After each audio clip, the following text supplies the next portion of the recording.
ছেলে হয় কতদিনে? ও মায়েরা, ছেলে হয় কতদিনে? হ্যাঁ, 18 দিনে। 8 মাসে, 10 মাস, তাই না? 10 মাস 10 দিনে। এখন হয় একটাও আর ছেলে হয়নি, এখন তো তুলে নেয়। কারণ কি? হওয়ার জায়গা নাই। যদি না তুলে নেয় ছেলে নাকি বেরোবে।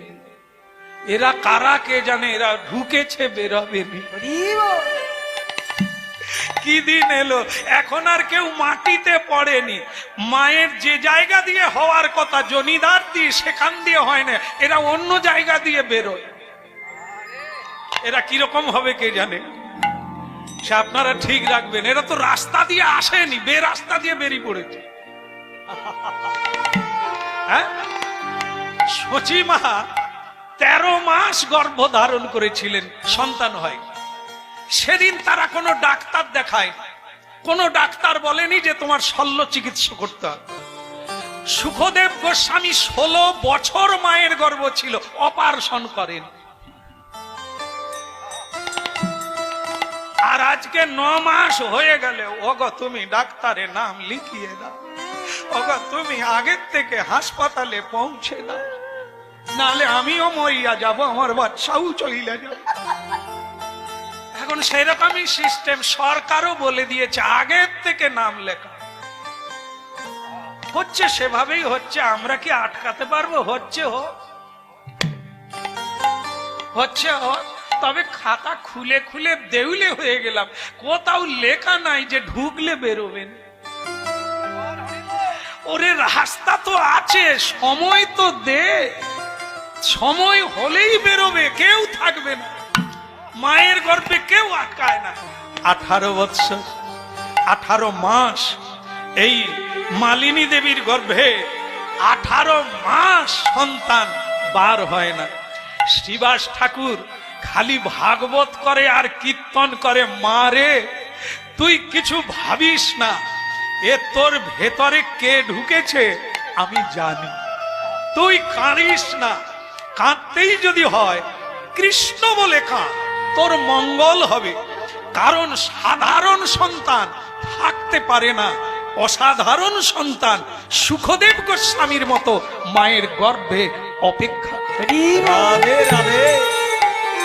তোর ভয়ে নাই, ভয়ে নাই, ভয় নাই, ভয় নাই, হরি হরি বলো ভাই, ভয় নাই, ভয় নাই, হরি হরি বলো ভাই, ভয় নাই, ভয় নাই। বলে কৃষ্ণ কানাইয়া কি জয় হোক। আর জোর করে বলেন নবদ্বীপ মন্ডল কি। জয়। কানে কিছু শুনেছো কি? এই মেয়েরা, এই মেয়েরা, কোন পাড়ায় বাড়ি রে? এই তোরা শুনেছিস বিধবা মেয়ের ছেলে হয়েছে? মানে এখনো হয়নি, গর্ভে আছে। হ্যাঁ, চাঁদ কাজী মুসলমান রাজা, সে খবর দিয়েছে এসব নোংরামো চল। আসলে নোংরা জিনিস তো নয়, ভালো কথা তো কানে কেউ দেবে না। রাজার কানে আমাদেরই দলের লোক আমাকে তো ডুবাবার জন্য আছে, অন্য লোক নয়।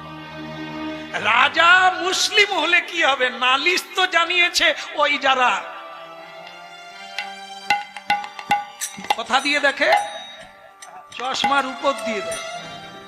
এই এদের মতো খতরনাক কিছু লোক আছে, এরা ভালো খবর কাউকে দেয় না। চাঁদ কাজীকে গিয়ে বলে, মহারাজ কি বলবো, এই আপনার রাজ্যে বাস করে বেধবা মেয়ের গর্ভ হবে, এরপরে তো বজ্রবৃষ্টি হবে, আমরা আর বাঁচবো। বলে কি হয়েছে, আপনাদের মতো বৈষ্ণব থাকতে। ওই এটা নেড়ে দিল, আর এটা দিয়ে দেখে বলছে, বলবে না ছ্যা ছ্যা, ওই নিত্যানন্দ, ওই মহাপ্রভু যাকে নিয়ে নাচানাচি কেষ্ট দল করেছে, এরা সব উচ্ছন্নে যাবে। আমরা এত শাস্ত্র পড়েছি, কোন জায়গায় লেখা নাই যে উচ্চস্বরে হরিনাম করবে, এ সব মরবে। চাঁদ কাজী বললেন, ঠিক আছে ঠিক আছে, আপনারা নিশ্চিন্তে ঘুমান, ও মেয়েটাকে আমি তুলে আনবো, এখানে এনে কয়েদখানায় রেখে দেবো, আর এই নিন্দাবাদ হবে না। এই কে আছিস? খাওয়া দাওয়া পরে হবে, আগে মেয়েটাকে তুলে নিয়ে। বাস লোকজনেরা ছুটলো, চাঁদ কাজীর লোক গিয়ে মেয়েটাকে একবার পালকি করে তুলে নিয়ে রাজবাড়িতে ঢুকে গেল। চাঁদ কাজী কি আপনি খুশি কি? চাঁদ কাজী বলে, তোরা যে এক কথায় কাজ করেছিস আমার ভালো লেগেছে, মেয়েটাকে নিয়ে চলে এসেছে। মেয়েটা সমানে কেঁদে যাচ্ছে, ঠাকুরের নাম করে যাচ্ছে। হেনবেলা নিত্যানন্দ আসিল তথা, ওগো হেনবেলা নিত্যানন্দ আসিল তথা, ওগো হেনবেলা নিত্যানন্দ আসিল তথা। আরে হেনবেলা নিত্যানন্দ আসিল তথা। কি বলো, হরিধ্বনি উলুধ্বনি করিছে সবাই। হরিধ্বনি উলুধ্বনি করিছে সবাই। আরে হরিধ্বনি উলুধ্বনি করিছে সবাই। হরিধ্বনি উলুধ্বনি করিছে সবাই। হরিধ্বনি উলুধ্বনি করিছে সবাই। ওগো হেনবেলা নিত্যানন্দ আসিল তথা। ওগো হেনবেলা নিত্যানন্দ আসিল তথা। বলে হরি বল হরি বল, হরি বল হরি বল, হরি বল হরি বল, হরি বল হরি বল। এই তোমার সম্বল। হরি বল হরি, গৌর হরি হরি বল। হরি বল, আরে এই তোমার সম্বল। হরি বল, আরে এই তোমার সম্বল। বলে হরি বল হরি বল, এই তোমার সম্বল। হরি বল হরি বল, হরি বল হরি বল। এই তোমার সম্বল। হরি বল হরি বল, হরি বল। হরি বল। চাঁদ কাজীর জয় হোক। তো সেই চশমাওয়ালা ওখানে আছে, বলে প্রভু এই হলো সেই লোক, এ বিধবা মেয়েকে বর দিয়েছে, তার ছেলে হবে, বলুন তো এগুলো ঠিক? চাঁদ কাজী বললেন, এই তোমার নাম কি? আমার নাম আপনি এখনো শুনেননি নাকি? স্বপ্নে দেখেননি আমি কে? নাম নিত্যানন্দ। নাচে নিত্যানন্দ,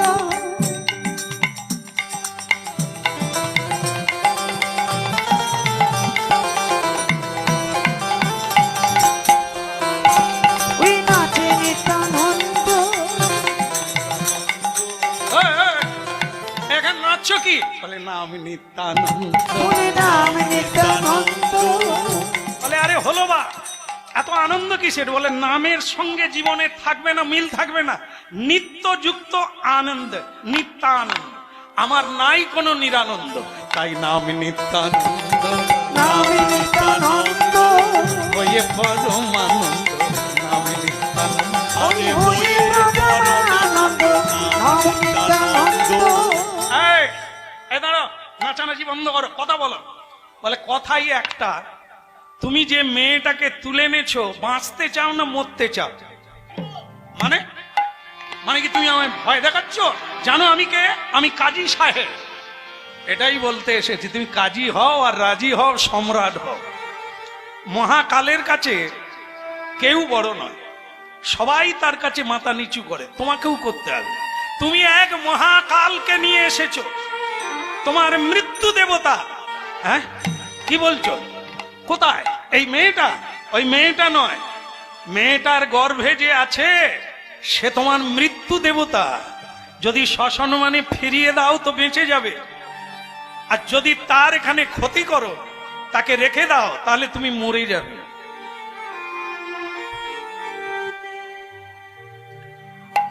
বলো রাধা রানী কি? ওদিকের হলো কি? কি আর করা যায়? যা মা যা। এ হরিকথা শোনার পরেও প্রণাম করতে আসছিস, কি বলতে কি বলে ফেলবো। যা যা, কৃপা হোক, মহাপ্রভুর কৃপা হোক। এখন এই তো কৃপা হয়ে গেল। হ্যাঁ, মেয়েটাকে ধরে কাজীর বাড়িতে নিয়ে গেল। নিত্যানন্দ বলছে এর গর্ভে কে আছে আপনি জানেন না। যেরকম কয়াধুর গর্ভে কে আছে ও অসুরেরা জানে না, দেবতারাও জানে না। তাই ইন্দ্র প্রহ্লাদের মাকে চুরি করতে নিয়ে গিয়েছিল। তাকে দেবশ্রী নারদ বলে দিয়েছিল যে দেবতার বংশ পর্যন্ত ধ্বংস হয়ে যাবে এর গর্ভে যে আছে। ইন্দ্র নারদের কথা বিশ্বাস করে, তাই সেই কয়াধুমাকে ছেড়ে দিয়ে তাকে 3 বার প্রদক্ষিণ করে প্রণাম করে দেবতা চলে গিয়েছিল। কারণ বৈষ্ণবের মতো বড় কেউ নেই। বৈষ্ণব মানে কোনো পদবী নয়, কোনো ডিপ্লোমা নয়। বিষ্ণু জনাতি বৈষ্ণব। বৈষ্ণবের বাড়িতে বৈষ্ণবের জন্ম হয় না, এই যে অধিকারী গোস্বামী, এদের বাড়িতে সকলে অধিকারী নয়, অনধিকারী। কৃষ্ণ ভজন না করলে সে অনধিকারী, সে যেখানেই জন্ম হোক। এগুলো আপনারা বুঝে, বেশি বলার লাগবে না। এখন যেটা হচ্ছে সেটা শোনো। হ্যাঁ, আপনি অঙ্গার নিয়ে খেলছেন, আগুন পুড়ে মরবেন, বলে তার প্রমাণ? তার প্রমাণ কি? এর গর্ভে কে আছে তুমি চালাকি করে কে নিয়ে পালাবে? বলে তাহলে জানবেন। এই দেখেন কি, ভেতর থেকে মালিনীর গর্ভে যে সন্তান আছে 18 মাস, সেই সন্তান গর্ভ থেকে বলছে হরি বল, হরি বল, নিতাই গৌর হরি বল, হরি বল, হরি বল। হরি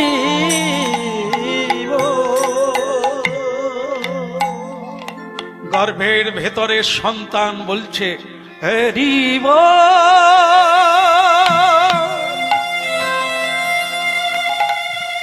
দেখে চাঁদ কাজী ভয়ে ভীত হয়ে মালিনী দেবীকে নমস্কার করে বললেন, মা তুমি নির্ভয়ে থাকো, আমি বুঝতে পারি না মা, আমি অন্ধ, তাই তোমাকে তুলে এনেছি।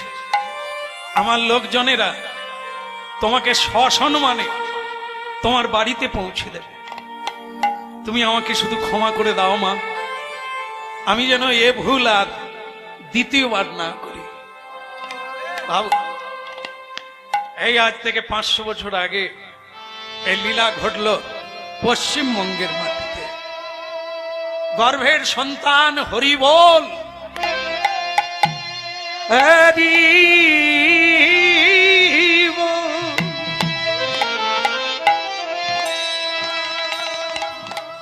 সসম্মানে ফিরিয়ে দিল। ভক্তমণ্ডলী মায়েরা, এই ঘটনার পর এই চশমাওয়ালারা সব লুকিয়ে গেল। এরে সর্বনাশ, চাঁদ কাজী যদি প্রণাম করে, এবার আমরা ঢুকবো কোন গর্তে? এরা ঠিক করলো, এই যতদিন বেঁচে থাকবো, মানি আর না মানি ওই দলে ঢুকে যা। যতদিন মহাপ্রভু থাকবে, যতদিন নিত্যানন্দ প্রভু থাকবে, ততদিন আমরা মাথা নিচু করে চলবো। তারপরে ওরা চলে গেলে আমরা আর বেশি দিন টিকিয়ে রাখবো না, আমাদের স্বরূপটা বের করব। তা ভক্তমণ্ডলী মায়েরা, আপনারা জেনে রাখবেন, ভালো মানুষ অল্প দিন থাকে, আর যারা আমাদের মতো খতরনাক ব্যক্তি, এরা 100 পার হয়ে যায়। বিবেকানন্দ 39 বছর বয়স, যে দেশটাকে বদলে দিল। এখনো যতদিন তার কিতাব থাকবে, তার বাণী থাকবে, বিবেকানন্দ বাঁচিয়ে যাবে। হ্যাঁ, এই মেদিনীপুরের ক্ষুদিরাম পৃথিবীর বুকে উজ্জ্বল হয়ে থাকলো। তার বয়স কত ছিল? অতি অল্প বয়সের যুবক। হ্যাঁ, নজরুল ইসলাম কতদিন থাকলো পৃথিবীতে? এরা মহাপুরুষ, এরা বেশি দিন থাকে না। স্বয়ং মহাপ্রভু 48 বছর থাকলেন, তারপর পৃথিবী থেকে অপ্রকট হয়ে গেলেন। কারণ মহাপুরুষেরা বেশি দিন থাকার লাগে না, তারা বাঁচতে আসে না, বাঁচাতে আসে, কাজ করতে আসে, উপভোগ করতে আসে। যতদিন বাঁচে কাজ করে যায়, দেশলাই কাঠি তৈরি করে যায়। লোক জ্বালবে, আলো পাবে, প্রদীপ তৈরি করে যায়, যে প্রদীপ জ্বলে থাকবে, আলো দেবে পৃথিবী। মহাপুরুষেরা, ভালো লোকেরা এটাই করে। তাই ভক্তমণ্ডলী মায়েরা, এই মহাপুরুষেরা, ভালো লোকেরা বেশি দিন থাকে না, বেশি দিন বেঁচে থাকে খতরনাক ব্যক্তি, যারা পৃথিবীর কোনো উপকারে আসে না। সরকারের তিরপল নেয়, সরকারের টাকা নেয়, সরকারের খায়, দেয় না কিছু। হ্যাঁ, সরকার ধ্বংস হয়ে যায় এদের জন্য, যারা কিছুই সরকারকে দেয় না।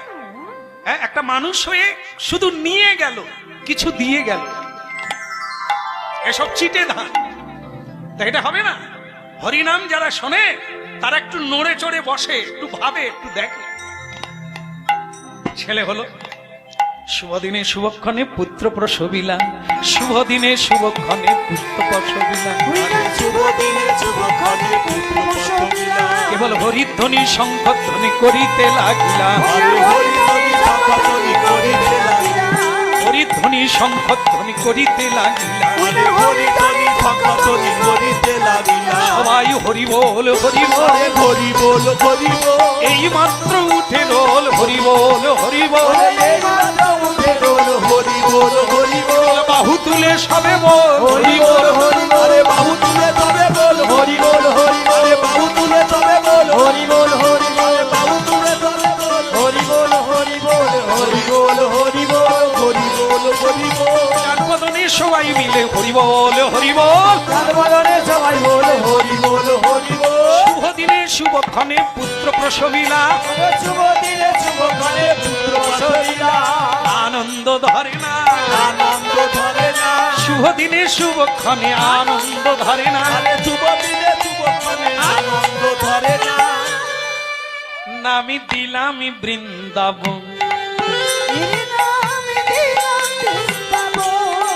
এর নাম দিলামি বৃন্দাবন,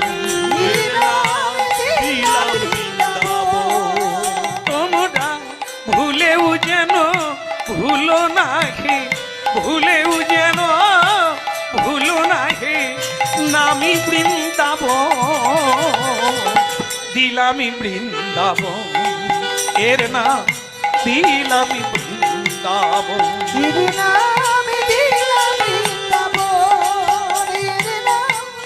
ভক্তমণ্ডলী মায়েরা, পৃথিবীর বুকে আপনারাও যারা মোবাইল ব্যবহার করেন, মোবাইলে সার্চ করে দেখবেন এই বৃন্দাবন দাস ঠাকুর চৈতন্য ভাগবত রচয়িতা, যিনি আগে সকলের আগে এটি রচনা করলে, যদি না করতেন আজ আমরা এই হরিবাসর পেতাম না, আজ আমরা এই কীর্তন জানতাম না।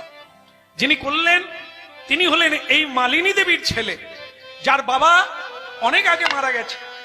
বাবার ঔরসে ছেলে হলো না, মহাপ্রভুর চিবুক পান চিবানো খেয়ে তার সন্তান গর্ভধারণ করলো। এই হলো অলৌকিক লীলা কলিকালে। আর নিত্যানন্দ প্রভু তাকে বরদান করলেন, তুমি সুপুত্রের জননী হবে। সেই ব্যক্তি অর্থাৎ বৃন্দাবন দাস লেখাপড়ায় সুপণ্ডিত হয়ে উঠলেন। একদিন নিত্যানন্দ প্রভু সেখানে এলেন। নিত্যানন্দ প্রভু বললেন, আমি মহাপ্রভুর কাছে যাব পুরী ধাম, তোমরা কারা কারা যাবে আমার সঙ্গে হাত তুল। সকলেই হাত তুললে, তার সঙ্গে বৃন্দাবন দাসও হাত তুললেন। বললেন, প্রভু আমিও মহাপ্রভুকে দেখতে চাই, আমি নীলাচলে জগন্নাথ ধামে যেতে চাই। ভালো কথা, চলো। এইবার নিত্যানন্দ প্রভু যেতে লাগলেন।